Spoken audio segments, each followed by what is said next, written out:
Kama ushawahi kuwa au upo kwenye mahusiano na mjawahi kugombana, basi hapa mjapendana kweli. Weka hili kichwani, litakusaidia kuelewa vizuri hii movie huko mbeleni. Ni majira ya asubuhi, huyu mwamba anaitwa Bernard yuko na mkewe sebuleni wanapata breakfast. Na mke wake anaitwa Ifyoma na wanapendana sana. Ifyoma anasema nataka nikupikie chakula kizuri ukipendacho, natumai utaenjoy.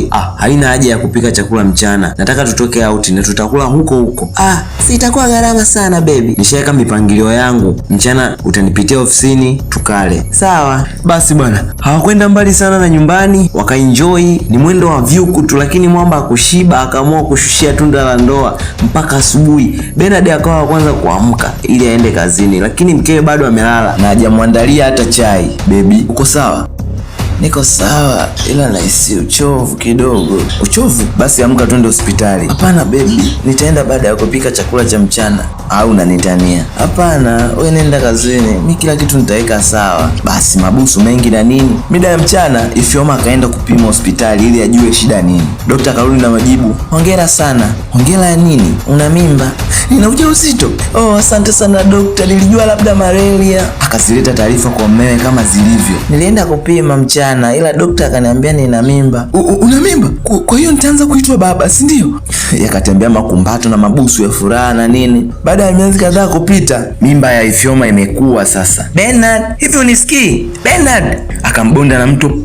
Unalala sana, sasa hivi saa ngapi? Kwani saa ngapi? Unaniuliza mimi eti saa ngapi? Mwamba akaangalia saa. Ni saa 10 usiku. Baby, si saa 10 sasa hivi. Unataka nifanyaje sasa? Watu washafungua maofisi, wanafanya kazi. Ifyoma akabadilisha mada. Kwa hiyo unanifokea? Baby, basi yaishe. Mimi nalala zangu. Natamani hata niondoke kwa sababu sipendwi, sisikilizwi.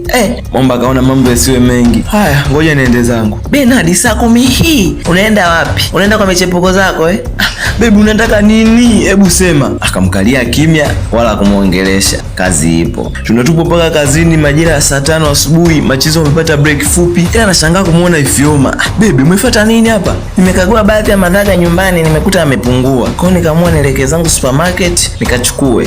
Lakini gari yangu ni nyeupe na niumiza macho. Nimeamua nipitie hapa nichukue gari yako kwa sababu nyeusi itanifaa. Si ungenipigia sasa? Unaongea sana bana. Hebu nipe funguo. Nitakuendesha kwenda na kurudi.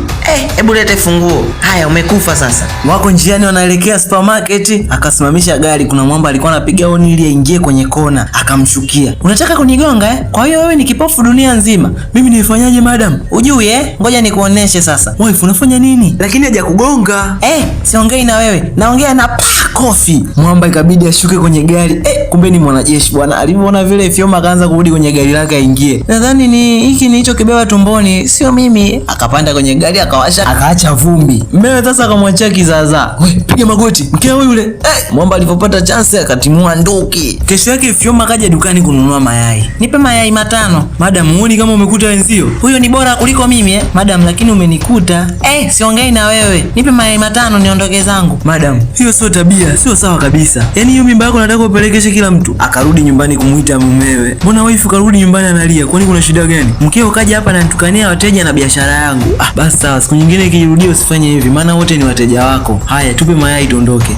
Mayai yenyewe siyataki, kula mwenyewe. Kampasulia kichwani. Mida ya usiku Bernard akamwambia mkeo wazungumze. Kwa nini amechange sana siku hizi? Lakini hawakuelewana, wakaishia kupandishiana sauti tu. Wapo kitandani, mwamba usingizi upiti kabisa. Akaamua kumwamsha mkeo wazungumze. Naomba tuzungumze. Ila niahidi kwanza hautanidanganya. Ndio, sitakudanganya. Kwa nini umebadilika sana siku hizi wife? Shida nini? Mimi sijabadilika kitu, nipo vile vile. Vipi kuhusu vacation? Chagua sehemu unayopenda ili twende.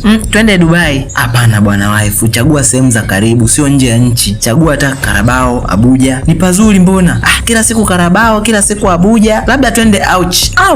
Tunatupwa mpaka mida ya asubuhi wanapanga mabegi. Ifyoma kaongeza begi jingine. Wife, haya mawili yanatosha. Usinipangie. Nguo sinavaa mimi, lakini hatukai siku nyingi. Kama utaki basi mimi siendi tena. Vacation ikawa imeishia mlangoni. Bernard akaamua kuomba ushauri kwa rafiki yake Akorede. Mke wangu amebadilika sana, muda wote anakasirika. Anaweza akakupa chakula ukala ukashiba, akakufokea mpaka ukawa na njaa tena. Ushai kukaa naye chini kuzungumza naye? Mara kibao tu. Basi unatakiwa kumpunguzia stress. Labda anachoka sana akiwa anafanya usafi kwa sababu nyumba ni kubwa. Jaribu kumletea mfanyakazi. Bernard kama likamwingia akilini hivi. Siku kadhaa Akorede kaja kumsalimia Ifyoma. Alikutana nacho, "Wewe mkaka kipara, huna kwenu? Unakuja kunisalimia, nilikutuma." homa, hebu fanya uondoke. Akarekebisha koo akajichenga. Mr. Bernard akamleta msichana wa kazi nyumbani ili amsaidie mkewe kazi. Nimemleta huyu kwa ajili yako wife. Sawa, binti unaitwa nani? Naitwa Grace. Grace, karibu ndani uyaone mazingira. Grace, abe madam, mbona umekaa tu na ndani pachafu? Nishamaliza usafi madam, hapo ni pasafi. Hebu njoo. Unabishana na mimi? Pa kofi. Akatokea Bernard. Wife, kinaendelea nini? Wewe, hebu nenda ndani. Mawazo yangu yamekamilika sasa. Njoni muone mume wangu analeta vimada ndani ya nyumba yangu. Mambo yakawa magumu kwa Grace, ikabidi ajichenge. Akampeleka mkewe hadi kwa dokta. Eti dokta, mke wangu ana shida gani? Mbona ndani ya nyumba hatuelewani afa ana hasira muda wote? Kutokana na hali alionayo ni lazima awe hivyo. Dokta akaendelea kusisitiza kusema kwamba anatakiwa ajitahidi asiwe na stress. Ni kwa sababu ya huo ujauzito. Naishiwa nguvu sasa. Akili ishachoka. Sijui hata nifenyeje. Relax bro. Hivi ushe kuwaza kumpeleka kwa therapist? Therapist? Sijawahi. Hebu ngoja nijaribu na huko. Haya bwana. Mambo yatakaa sawa tu. Kuwa mvumilivu. Basi kweli Mwamba akabeba jukumu la kumdanganya mkewe kwamba amtoe out ili afike naye kwa therapist. Jina langu mimi ni Mr. Sam, mimi ni therapist. Ngoja kwanza. Bernard, umenileta kwa therapist Ndio mke wangu. Natamani ubadilike uwe kama mwanzo. Funga mdomo wako. Beni, umenileta huku mimi ni kichaa. Therapist, umeoa? Ndio nimeoa. Kamchukue mkeo umshauri ila sio mimi. Bernard, najua huu ni mpango wako tu. Mida ya usiku ikafika. Mwamba akaja kulala. Wife, sogea huko kidogo nilale. Toka bana. Sawa. Sasa unaenda wapi? Unataka kulala juu yangu Si ulale hata kwenye kochi. Poa. Ngoja nikalale kwenye chumba cha wageni. Kwani ukilala kwenye kochi utakufa? Ghafla akazidiwa, ikabidi ambebe mputa ampeleke mpaka hospitali. Baada ya muda daktari akatoka akamwambia anaendelea poa ila anahitaji muda mwingi wa kupumzika. Mwamba akashukuru tu. Baadaye kidogo Bernard akabaki kwenye gari. Tabasamu kidogo, afsema ndizi, mara nini wewe? Nyie vichaa na aliyewaambia gari langu la kupigia picha ni nani? Kumbe na wewe upo ndani ya gari afu nawaachia wapigie gari langu picha. Ni girlfriend wako huyu aliwawashia moto pale hadi Mwamba akaona jao kuongozana na wewe mwanamke. Akarudi mbio hadi Omo akachukua nguo na gari akasepa. Baadaye kidogo Ifyoma akarudi nyumbani. Akaandaa chakula pale akiamini mmea atarudi. Kaandaa chakula akaeka mezani, akaenda kulala kidogo. Akainuka baadaye akaamini mmea kasharudi ili wapate lunch kwa pamoja.